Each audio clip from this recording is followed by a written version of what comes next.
Jane Jacobs once said, "Cities provide for everybody only when they are created by everybody." Nearly 3 billion people lack adequate housing. Urbanization accelerates. Costs rise. Informal settlements expand. Housing is not only shelter, it is stability, dignity, opportunity. Global commitments are growing. The 13th World Urban Forum in Baku will place housing at the center of sustainable urban development. Welcome to the panel, Global Cooperation for Housing, Perspectives for WUF13.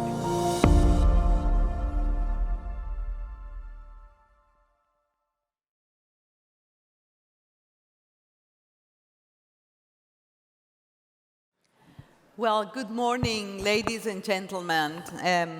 I'm very pleased to be moderating this panel on global cooperation for housing, and as we prepare for the upcoming World Urban Forum 13 that is to be hosted by Azerbaijan here in Baku from May 17 to May 22nd, which means only in 2 months. Anaclaudia, we're really around the corner.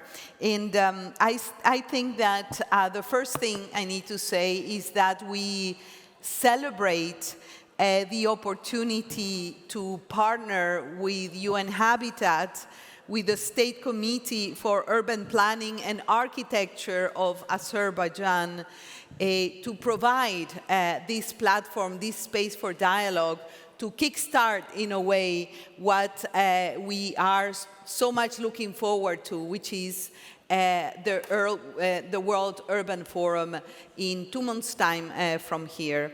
So allow me to start with some facts. We are surrounded by incredible experts here at the panel.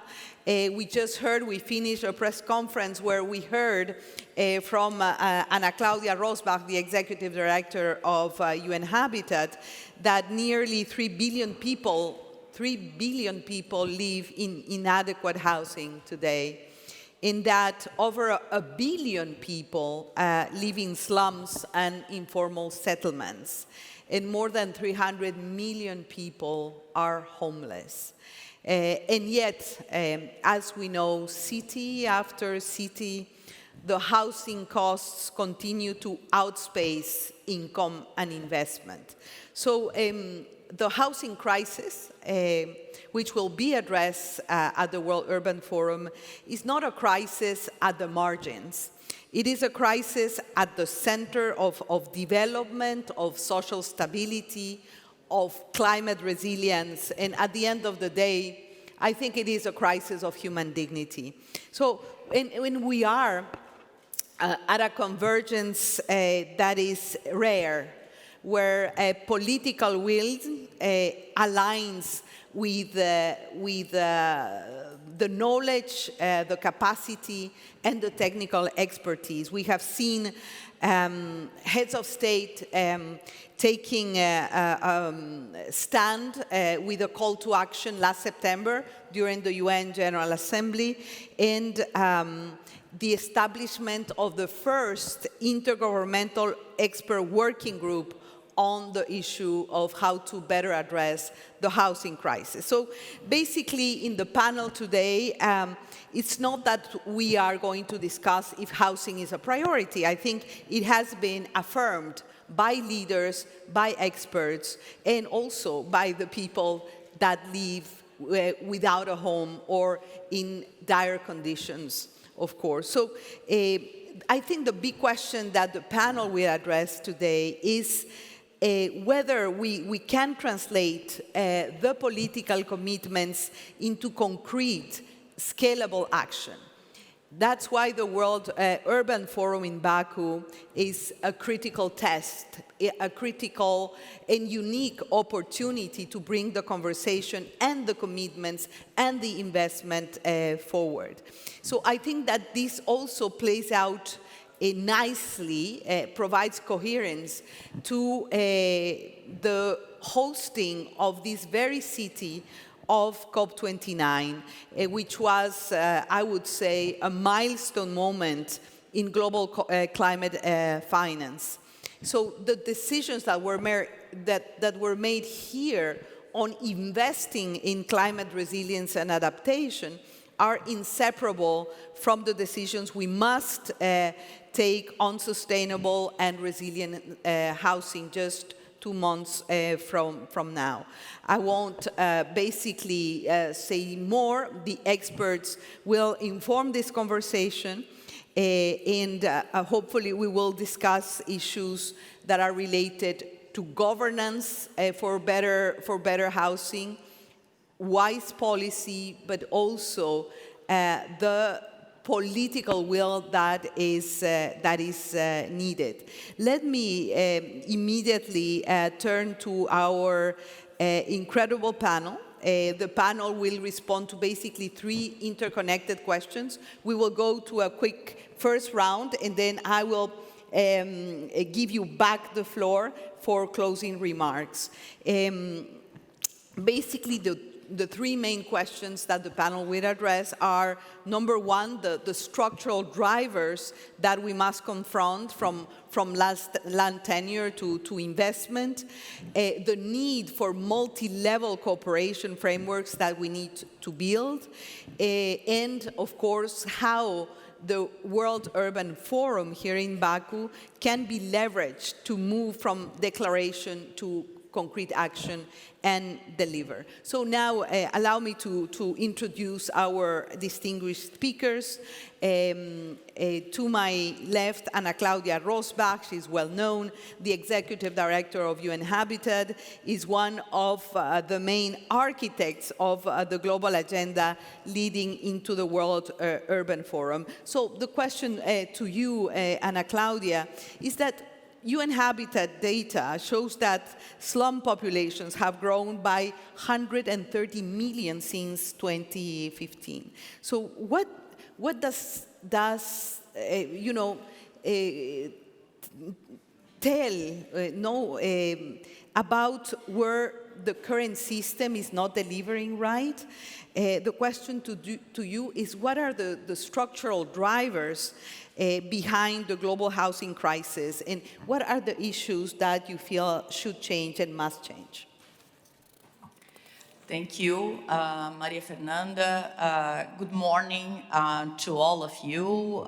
Dear panelists, thank you for your willingness, availability to discuss, the World Urban Forum and why housing is so critical for us and helping us in this pathway. To respond to your question, Maria Fernanda, informal settlements, slums, is one of the features of the global housing crisis. It is highly prevalent, especially in the global south, in cities in the global south. If we look at Latin America, for example, we have about 20%, these are the numbers, of the urban population living in slums. In Africa, on average, 50% of the urban population live in slums. And what are informal settlements? Are areas where access to the basic, access to water, access to electricity, access to sanitation is not there, to mobility, where people cannot easily circulate and go to a clinic, or kids go to a school, where people live in conditions that are not healthy. In many cases, there are no addresses, so you cannot find a job, you cannot, start a business. So I've been calling attention for the emergency of that, because it is the dimension, I believe, it's not really well captured globally, but it's a critical aspect of the housing crisis. It adds to the global affordability crisis, because nowadays young people, they cannot afford to rent a house or to buy a house in many cities of the world, right? Or elderly, they cannot afford to stay in the houses where they are. I believe that the structural issue is that we haven't been able to overcome poverty and inequality. This is the truth. And when we look at the SDGs, we're really far behind. And just, people just don't have, the conditions. On the other hand, the limited capacity of governments, because housing is expensive. And globally and historically, everywhere, housing has been subsidized.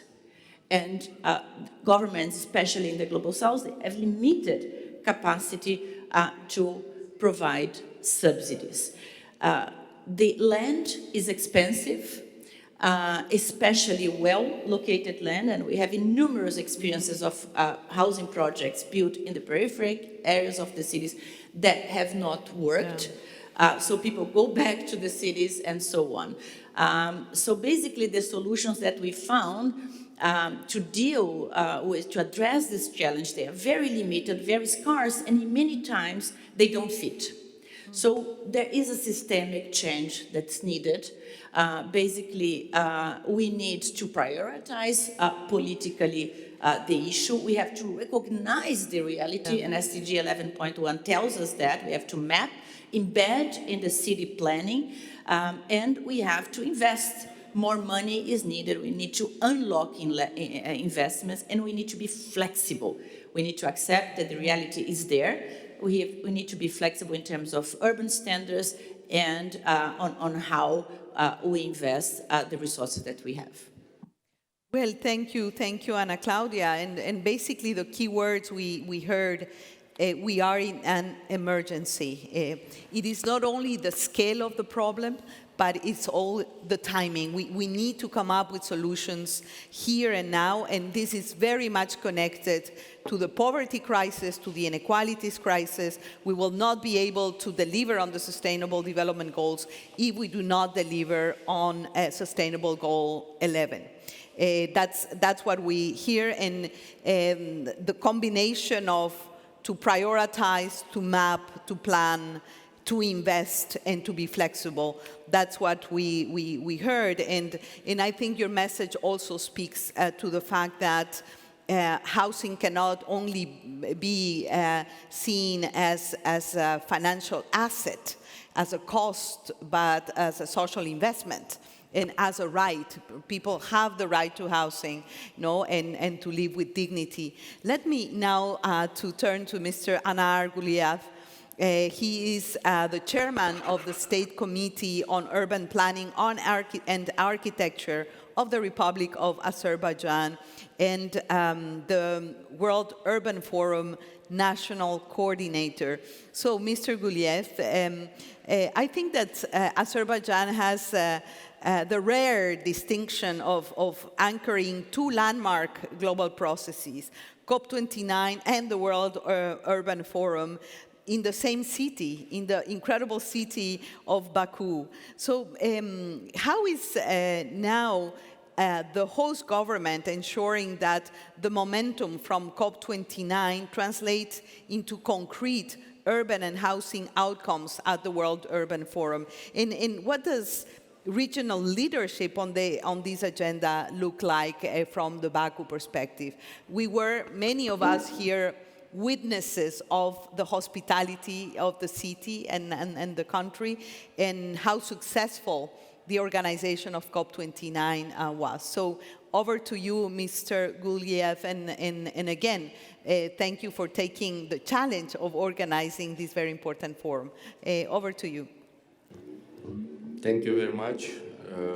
Excellencies, distinguished panelists, ladies and gentlemen. First of all, I would like to express appreciation to Nizami Gencevi International Center for providing such a distinguished platform where global leaders, policymakers, and experts can engage in meaningful dialogue on the challenges shaping our future. Over the years, the Global Baku Forum has established itself as an important venue for strategic discussions, global governance, cooperation, sustainable development. At a time when the international community is navigating complex transitions, such platforms are essential for fostering dialogue, building trust, and identifying collective solutions. The theme of this year's forum, Bridging Divides in a World in Transition, captures the defining realities of our time. We are witnessing profound geopolitical shifts, technological transformations, and growing climate challenges. At the same time, social inequalities and development gaps remain significant in many parts of the world. Bridging these divides requires renewed commitment to cooperation, dialogue, and inclusive development. Urbanization and housing challenges are closely connected to these global dynamics. Cities today are where many of the world's divides are most visible between prosperity and poverty, opportunity and exclusion, resilience and vulnerability. Ensuring access to affordable housing becomes an important element in bridging social and economic divides within societies. In this regard, the title of this panel, Global Cooperation for Housing, Perspective for Certain World Urban Forum, strongly resonates with the broader mission of the Global Baku Forum. We often speak about the scale of housing challenges, but it is equally important to ask what exactly are these challenges and how can we collectively address them. Housing is not simply about providing shelter. It is about ensuring dignity, opportunity, and a stable foundation for human development. And one of the most critical aspects of this challenge is housing affordability. However, housing affordability cannot be viewed solely through the lens of construction costs. It is shaped by a broader ecosystem of policies, institutions, and planning decisions. This broader perspective raises several important questions for policymakers and urban leaders. How can cities respond to the growing housing pressures driven by rapid urbanization, demographic change, and migration? What financial instruments and policy frameworks can make housing systems more inclusive and resilient? And how can governments, communities, and international partners work together to ensure access to adequate housing for all? Another critical dimension concerns post-crisis recovery and reconstruction. In the context of conflicts, disasters, or economic shocks, how can the right to adequate housing be placed at the center of recovery efforts? What lessons have proven effective in supporting displaced population and enabling resilient urban reconstruction? Strengthening housing finance system, expanding access to inclusive financial mechanism, and mobilizing greater investment for housing will equally essential for achieving meaningful progress. These and many other questions will be at the center of discussion at the certain session of World Urban Forum, which will be hosted by in Baku from 17th to 22nd of May under the theme Housing the World, Safe and Resilient Cities and Communities. Importantly, this will be the first World Urban Forum held in the region of Central Asia and South Caucasus, reflecting the growing importance of the region and its increasing engagement in shaping the global urban development agenda. Through ministerial meetings, high-level dialogues, thematic roundtables, assemblies, and special sessions, WUF13 will bring together governments, cities, international organizations, financial institutions, private sector, academia, civil society, to showcase national experiences, exchange knowledge, and learn from advanced international practices in addressing housing challenges and promoting inclusive urban development. It will provide Azerbaijan with an opportunity to present its own housing initiatives while further strengthening international cooperation. Our housing principles are embedded in the Strategic Roadmap on Affordable Housing, approved in 2017, which defines our long-term vision and strengthens institutional mechanisms to access the housing finance. Besides the response to the housing needs of our population, the government of Azerbaijan established the State Housing Development Agency in 2016. A major dimension of our housing policy relates to the reconstruction and resettlement of communities in the liberated territories of Karabakh and Eastern Zangezur. This experience reflects a broader global challenge faced by many countries today: how to ensure that the right to adequate housing remains central to post-conflict recovery and reconstruction. In these territories, comprehensive urban regeneration and housing programs are being implemented to develop resilient, smart, and inclusive cities. Housing is provided for former IDPs free of charge by the state, demonstrating the critical role of public leadership in ensuring social stability and enabling the safe and dignified return of displaced population. Guided by principles of building back better, this process is supported by a strong governance framework. integrated spatial planning, efficient implementation mechanisms, and active community engagement, ensuring that reconstruction efforts are both sustainable and people-centered. To date, around 70,000 people live, study, and work in these areas. WUF13 will also serve as an important platform for strengthening international cooperation on housing. In this context, the UN-HABITAT open-ended intergovernmental working group on adequate housing for all, co-chaired by Azerbaijan and Somalia, will bring together member states to exchange experiences, identify policy solutions, and strengthen partnership in addressing housing challenges. Baku Call to Action outcome document of WUF13 will outline practical pathways to strengthen global cooperation, mobilize investments, and enhance policy frameworks to support accessible and affordable housing worldwide. Recognizing the importance of multi-level and multi-sectoral cooperation in advancing the urban climate nexus, at COP29 we launched Baku Continuity Coalition to foster synergy between COP and WUF processes, providing a platform for partnership, innovation solutions, particularly in areas such as housing, resilience, and sustainable urban ecosystem. Through WUF13, it will be further strengthened with joining of past and future WUF and COP hosts, fostering coordinated global action towards safer and more sustainable urban environment.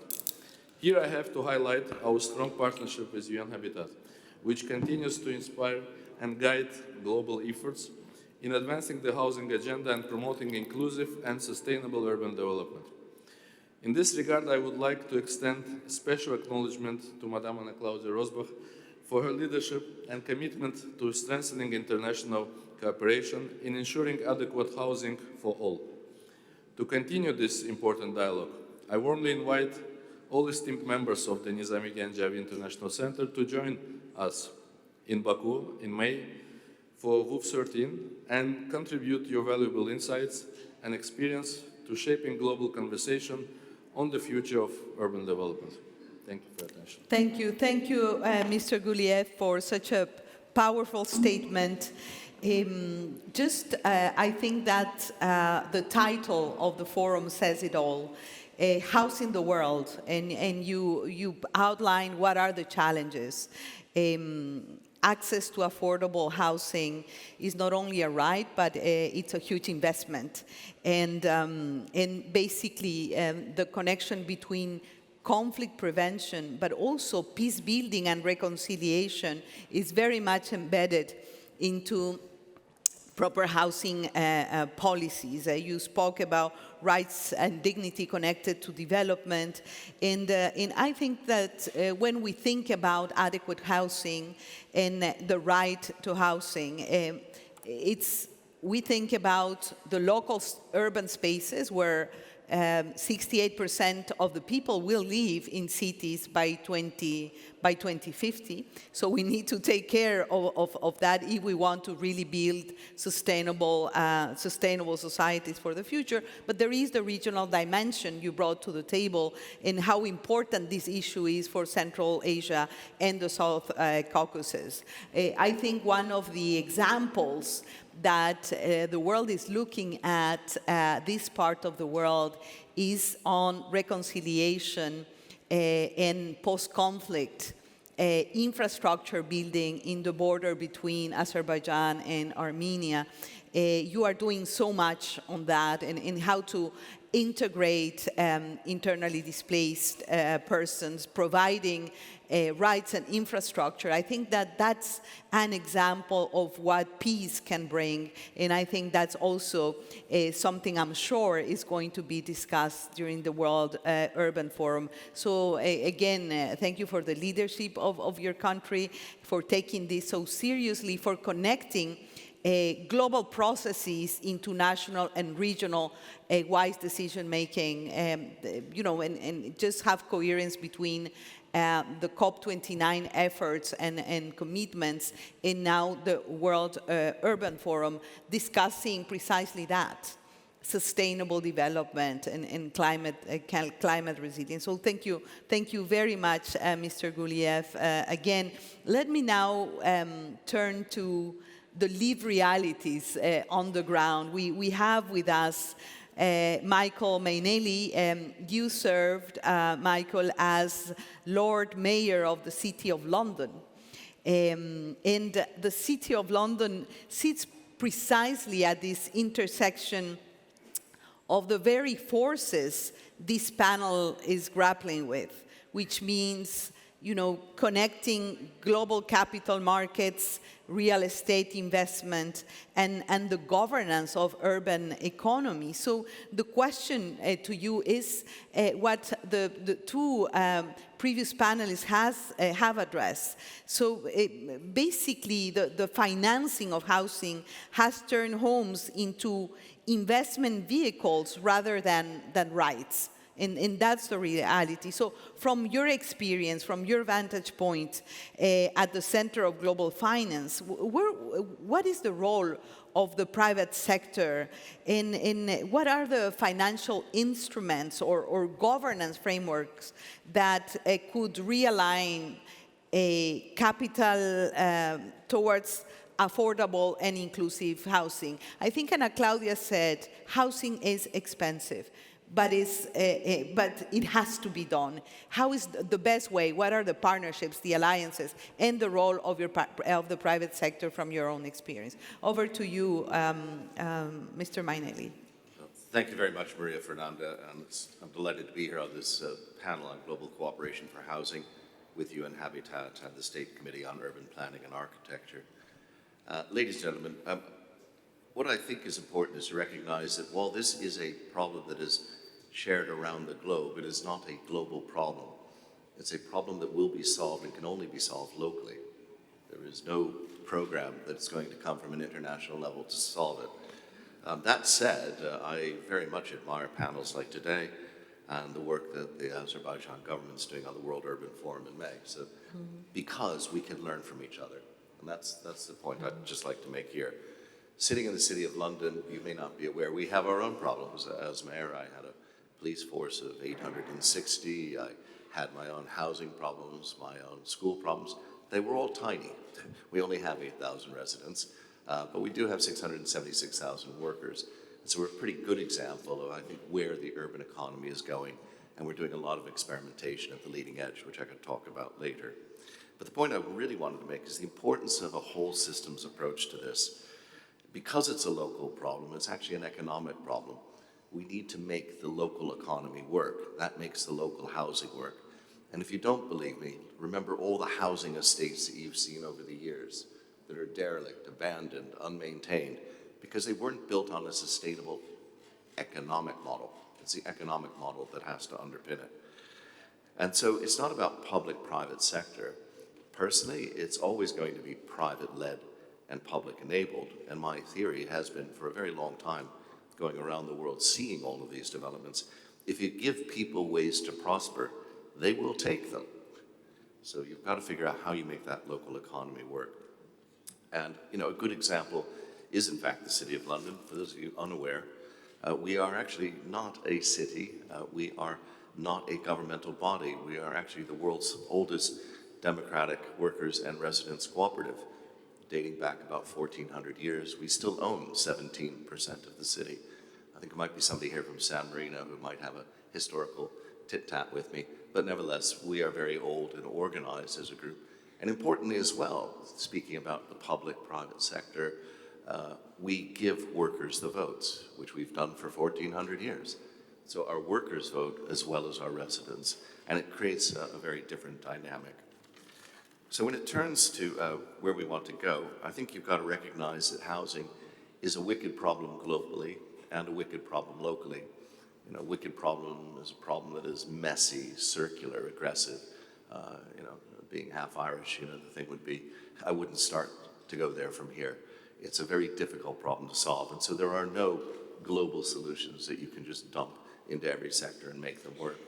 And if somebody was doing research into architecture in the 70s and 80s, one of the things that you certainly come across is architecture-led only projects fail. It's got to be a whole systems project. And that means involving choice, actually giving citizens choice, giving planners choice, giving businesses choice. It is about the economy, as I mentioned. It's about looking at the totality of the many systems that make up a city, transportation, waste, water, etc. And it's very, very much, at the end of the day, about evolution, not trying to build the perfect city today, but recognizing there is no such thing as a perfect city. And the city that you are building today will be rebuilt again and again and again over the years. So, as I say, not an architectural problem, not public sector alone. It's not about public sector money. And I might point out that many of the programs that began with the private finance initiative and public-private partnerships some 30 years ago, the vast bulk of them, not all, but the vast bulk of them wound up being either semi-corrupt or uncompetitive or uneconomic. So it's not just about the money. It is multilateral and nasty. So where do I start from? Well, I think the first thing to look at is, go back to some of the basics about property rights. Hernando de Soto has written copiously on this out of Peru, and property rights are clearly important. But property rights can become too strong, and then you wind up with the fact that this is just an investment, and it can't be just an investment. It's something that's part of the local economy.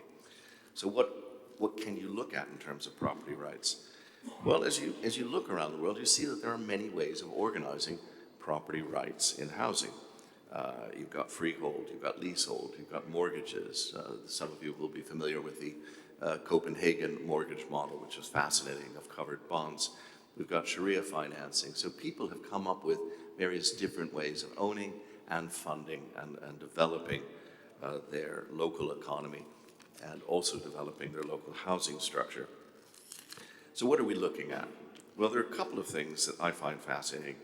So a whole systems approach is recognizing that too many infrastructure projects around the world see lack of cash. E.g., if somebody would just give me all the cash, I would spend it and it would be solved. And this becomes a go-to excuse for things like poor quality, things running late. It would have been on time if we'd had more money, or reduced scope results. We always meant to include waste in it, but we never got around to it. So we have to find ways of creating prosperity which will solve these problems. And that, again, turns you back to what is the local economy founded upon. So what I would give you in terms of practical things is, as you go around and look at things like the Japanese national railways, some of the work being done on bond structures in Chile and Uruguay, if you look at Hong Kong, if you look at Australia, you'll see a variety of structures there that you can put together to assemble for your local thing. For example, land value capture, much under-recognized. I think just about every economist decides sometime in their 60s that land value capture was something they wish they had found in their 20s. And it is amazing the unanimity amongst those people about to go to retirement that this was probably the right structure. Land value capture resembles many things we do in London. For example, we have large long-term estates, which means that it's in the interest of the estate holder, such as the Duke of Westminster, to ensure that there's long-term value creation for all of the properties in the area. But there are private sector and public sector ways of achieving that have been done elsewhere. And the City of London is very much a land value capture play. Brownfield land reinsurance, so finding ways to actually use the immense amounts of polluted and brownfield land that are out there, which reduces NIMBYism and in turn is better for the environment. Mutual maintenance insurance captives. These are structures which allow people to look to long-term maintenance and share the risks that are involved in it. And I'm a big fan of performance bonds. We've seen bonds on policy, construction, demand, operation, and maintenance risk, all being turned into bonds that give investors the confidence that the community and the governments are committed to long-term achievement, particularly things like sustainability-linked bonds. So I'll pause there. There are a lot of structures we're looking at in London, and they're not our structures. They're structures that people can assemble to adapt to local conditions. Thank you, Michael. And it really shows you have first-hand experience. And of course, even if the policies, the policy guidance is global, you need, first of all, national political will, but the solutions at the end of the day are local. That's what we hear, and they are connected to economic dynamism and different tools. I wrote down, because I think it's very interesting, the examples on new mortgage models, the examples or new insurance mechanisms, but above all, the need for local democracy to operate and the ownership of citizens, the participation of citizens in decision-making when it comes to resilience and at the local level, and also housing alternatives. So thank you very much. Let me now immediately turn to Benedetto Zacchiroli. I hope I pronounced your name well. Benedetto chairs the International Coalition of Inclusive and Sustainable Cities of UNESCO, and you serve as president of the European Coalition of Cities Against Racism. Very, very important. I think that you represent, in a way, the front lines of local governance. So the question to you is how cities can build what we call genuinely inclusive housing systems, and what role can coalitions like the one you lead play in holding both local governments and international institutions accountable in their efforts to leave no one behind when it comes to housing. So you have the floor, Benedetto. Okay, thank you very much, Maria Fernanda. So I'd like to take the next hour to answer this really simple question. But so take comfort seat and we begin. So no, I try to stick on my notes here just to avoid my being talkative so much. So I'd like to start from a point that connects this forum, the World Urban Forum, background paper, and many city networks. So the idea that adequate housing is a human right and not a byproduct of economic growth. Urban networks are one of the main instruments through which this way of thinking finds space. Platforms for dialogue and policy development built by those who work concretely on these issues in their territories every single day. We know that today that urban networks are not ornamental, like UN-HABITAT said in their paper, but indispensable infrastructure for localizing the SDG, advocating with the UN system, and strengthening local administrative capacity. We can think of the large global network like UCLG, for example, C40, XIII, or City Alliance, that has like the ready-to-wear chain, like H&M, Zara, and so on, that is, okay, are all around the world. They are really global, enormous, and giving general shape to the trends and the more tailored boutique networks, like the network I chair, that is European, that is focused on inclusion, that is focused on sustainability against racism and discriminations. Also global, because ICCR is this collection of 7 regional networks, that is European, US, Canada, Latin American coalition, then there is the African, the Arab-speaking countries, then there is the Asia-Pacific network. Altogether, this is ICCR. Anyway, so in my case, we are working on inclusion and sustainability. So the housing crisis, this is a really important point, the housing crisis is not uniform. So cities in the global south, for example, they face mass informality and the infrastructure's deficits.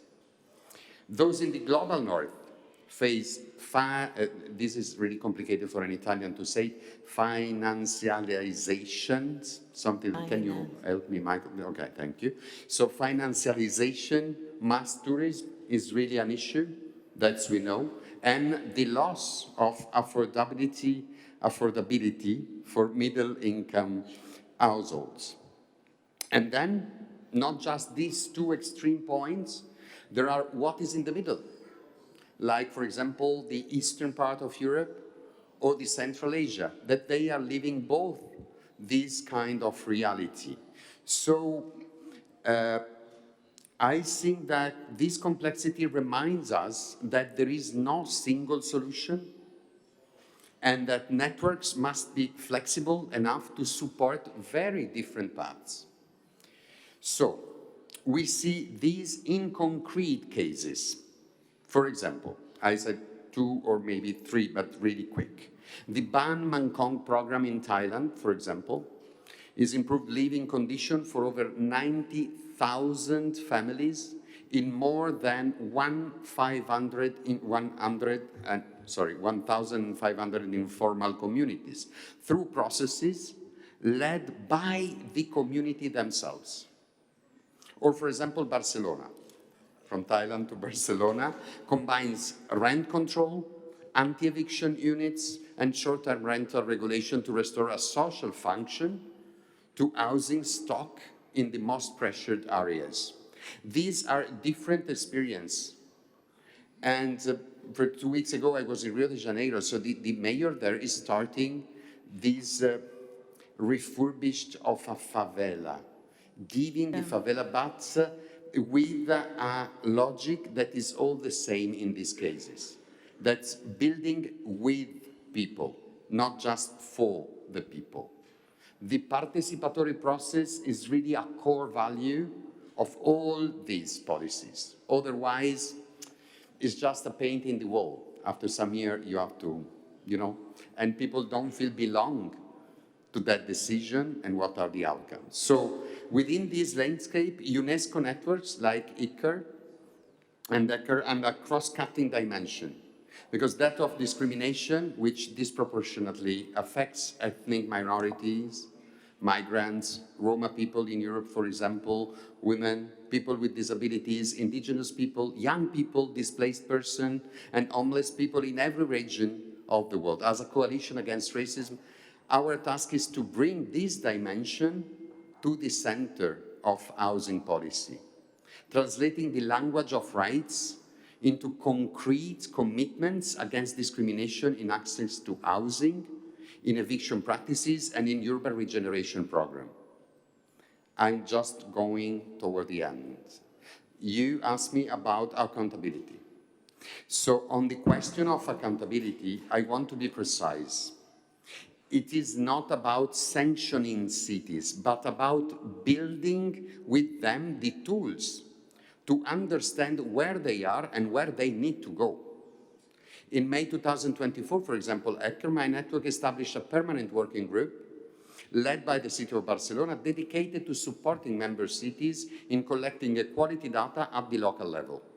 The working group creates forum for exchanging good practices, identifies differentiated strategies based on the level of awareness and data already available in each city. Because without data, policymakers are totally blind, deaf, and they don't know. But also after the intervention, they need data to see the feedback of what they put in practice. So the World Urban Forum 13 background paper reminds us that nearly, as you mentioned, 3 billion people today live in inadequate housing condition and over 1.1 billion in informal settlement or slums. And that an enormous share of these people are children or young people.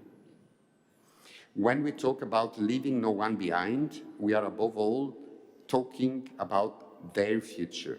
And there was, I'm closing, there was a bishop in Italy. The name was Tonino Bello. And he had this sentence that is really echoing in my life when I speak about that. The question could be where we have to start, what network like this, the policy matter have to start. And the answer is start from the last.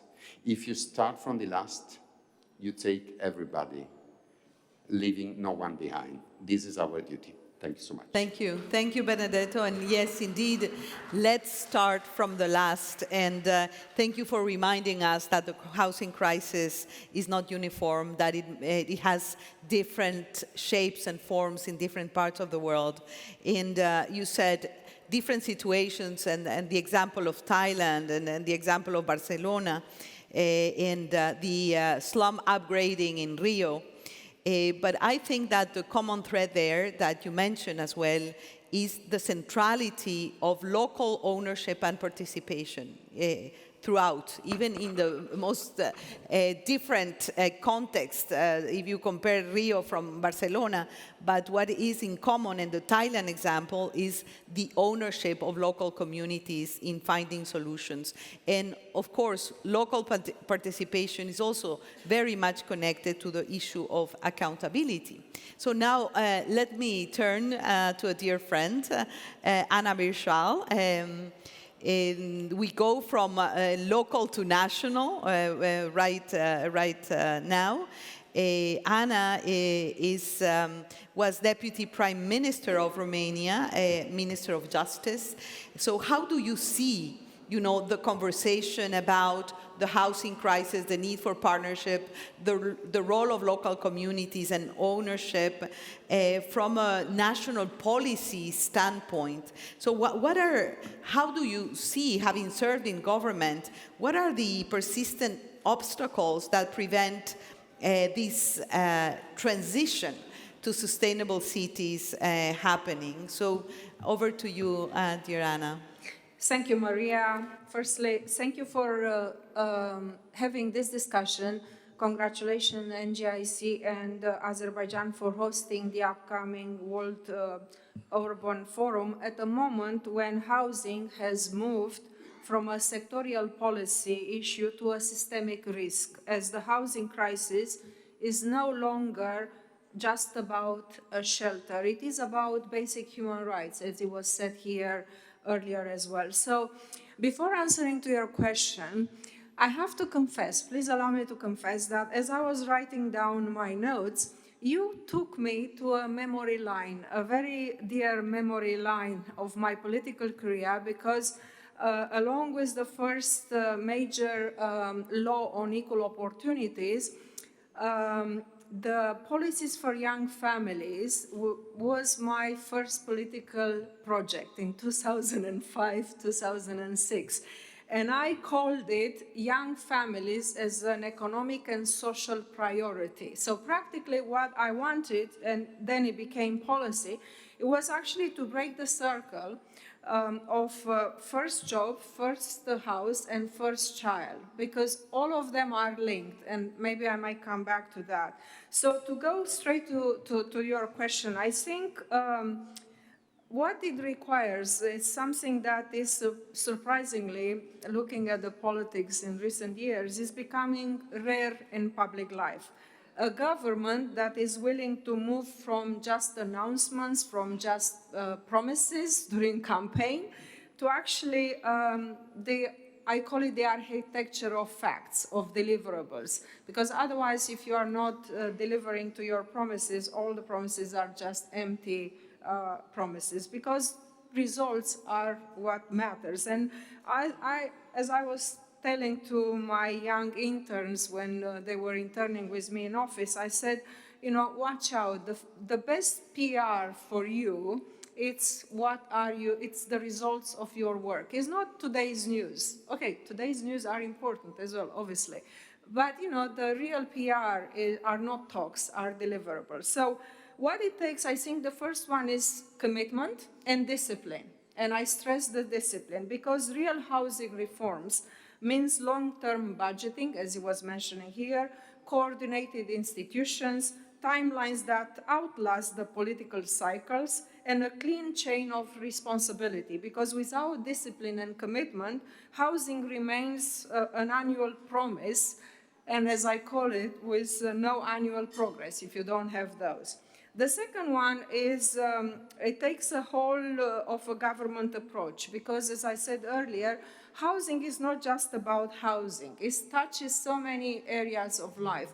And when I was mentioning my very dear project, so the first house, the first job, Actually, it's the other way around. The first job, the first house, and the first child. Because, you know, if you don't have a job, in order to have a job, you need some experience. And I always said, I mean, what experience should have a young person that is just finishing the university of the high school? So that's why later on we had a volunteer law that actually is seen as a work experience as well. So you have the work experience, you get a job, then if you have a job, you can get a loan, and if you have your house, to get a house, if you have your house, then you are thinking more comfortable to start a family and to have a child. So that's why the house is, the housing is touching so many areas of life, because it's not just an isolated intervention, it's practically the confidence to build a future. And that's why integrated policies that were mentioning earlier, the integrated policies work and fragmentation fails, in my opinion. Another one is, as I said, is the political courage. From the discipline commitment, it comes the political courage, not short-termism, as I call it, short-term view.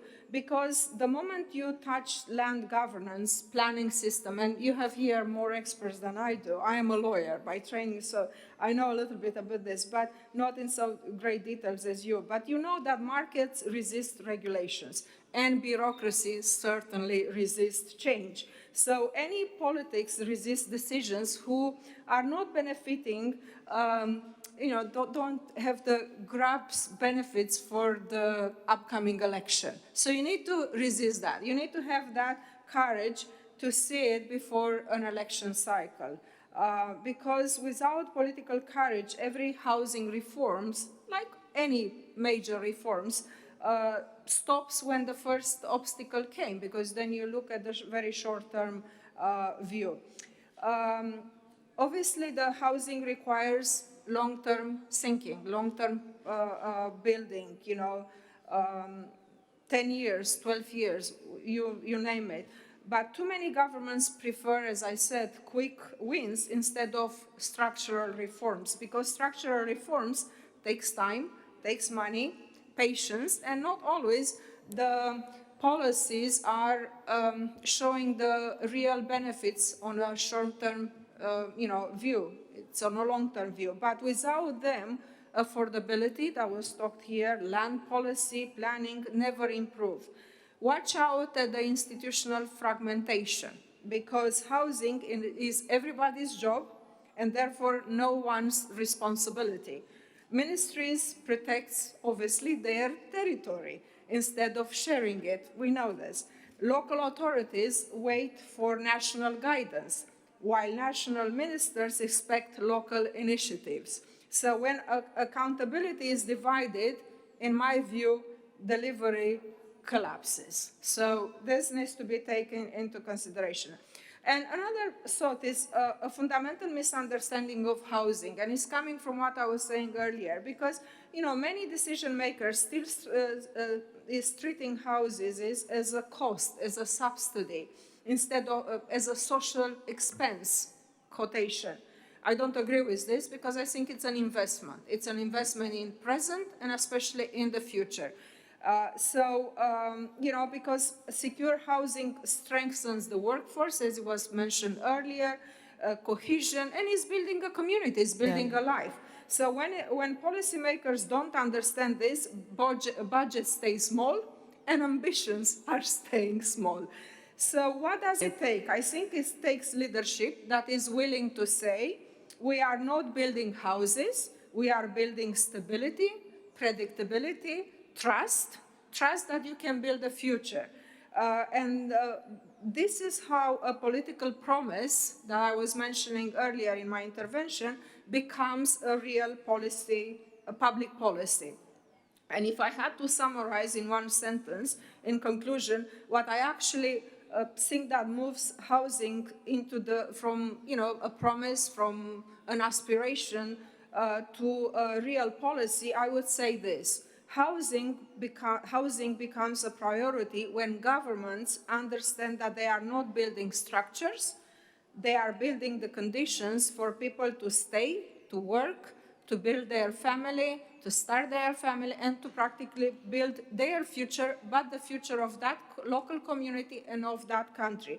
So that is, in my opinion, what turns political commitments into policy that matters, because in the end of the day, every home we are building is a promise that no child will go to sleep afraid, without a roof above her or his head, a promise that every young person or elderly can imagine a future of staying in that community, doesn't need to move because of not having those conditions, which I call basic human rights, and a promise that families can grow with dignity and not with uncertainty.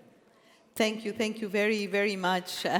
That's what a good politician would say, absolutely. So it is not about building houses and infrastructure. It is about building social stability, social cohesion, economic prosperity. And thank you, to bring your personal experience. But of course, when you think about long-term planning, long-term investment, a whole of government approaches, it really needs political courage.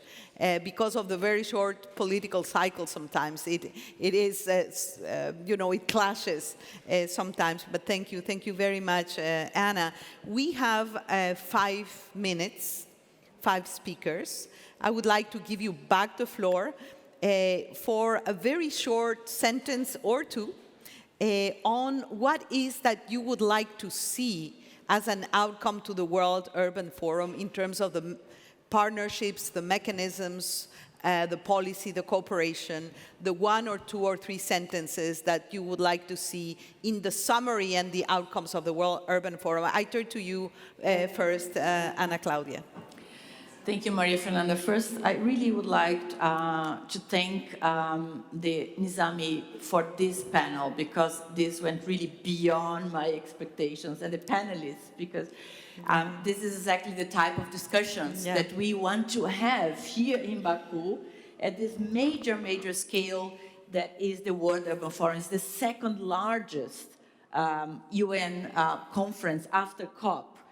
So imagine this panel potentialized, through more than 500, events and panels and exhibitions and conversations and so on. So thank you very much. This is a miniature of my expectation of the World Urban Forum. Just 2 important messages before I finish. You said, many of you, related to values and principles. These principles are endorsed by member states at the new urban agenda. Everything that you said, the social function of the land, the multi-level governance, putting housing at the center. This is the new urban agenda at the end of the day that we are reviewing this year. And the second message is the World Urban Forum is different than any other because it's the place for stakeholders to engage. And what I have been seeing, I just came from a conference from the private sector, you mentioned political will, there is readiness. Mm-hmm. Thank you. Thank you so much. Absolutely. I think it's a shared responsibility. All sectors are going to be present in Baku in May. And yes, all the principles and the commitments are there. They are in part of the new urban agenda. We have to implement them. So thank you very much. And from the NGIC standpoint, we are so thrilled to be able to support, accompany and partner in this effort, of course. Please, over to you, Mr. Guliyev, for final thoughts. Thank you. It's very difficult to add something more valuable because so many valuable inputs were made during this panel. And I also want to thank to all panelists for that. I think what we all should want to see, even bigger attention of leaders, global leaders and national governments to issue of to urban planning and urban development, and of course housing is part of it, as a very strong tool of development, globally, on a national level, and of providing better quality of life. That I think that's aim of all of us. His Excellency, Mr. President, initiated this Global Leaders Summit, invited his colleagues, and we are happy that this summit is happening now. So I believe this World Urban Forum will just help to bring more attention on higher level to this very important topic and issue. Thank you for your leadership, your commitment, and the full endorsement and political will of your president. In the opening of the Global Baku Forum, he really mentioned the World Urban Forum as one of the most important priorities of his government in the international agenda. So thank you, Mr. Guliyev. Let me now turn to Michael for final thoughts. Well, thank you. It's been fascinating to see the agreement really here that it is a local problem that can, of course, be solved using global knowledge. And I think that's why the WF Forum coming forward is great. And that it is based around more than just buildings that people live in. It's very much based on the economies that they live in. I would urge, if you want to get down into detail, my firm tracks 140 cities every 6 months on 3 well-regarded indices, the Financial Centers Index, the Smart Centers Index, and the Green Index. So I have a fairly shallow but wide knowledge. There is no perfect city, there is no perfect solution. But I would point you to Hong Kong, just to shock folks a little bit here. In 1960, Hong Kong was as poor as another island run by Britain, Jamaica. Thank you. And if you look at the distinction between those two, it is astonishing. And nobody's really asked how in 37 years, in 1997, when Britain relinquished control of Hong Kong, was it actually wealthier on a per capita basis than Britain? And it did that through a land value tax system. And the interesting thing when you hear the word tax is you immediately think large government. Hong Kong is one of the least percentages of GDP taken by central government, well, by its government, sorry, in the world, which is around 15%. We in Europe are typically running around 40, 45. So you're seeing a low tax nation which has enabled the private sector to develop an economy in 60 years that was really coming out of poverty at the extreme. So I guess when Anna said, the first of Anna's first was first job. And I completely agree with that because that emphasizes that the first thing is the economy. And I believe that we should be focusing each time not on housing, but on the wider whole systems issue of how do we build economic communities. Thank you. How we build economic communities. So, right, over to you, Benedetto, for final thoughts. We are 1 second away, so please give some space for Anna to close yes. this. Okay. Just to say thank you to Nizami Ganjavi, because it's my 8th year participation at the forum, and for one time we have a topic that fit for me. Oh, like great. We're very happy. You know, no, that's amazing. So don't forget, don't do that just because there is the World Urban Forum, but also next year and in the year ahead, because we need local and global all together all the years.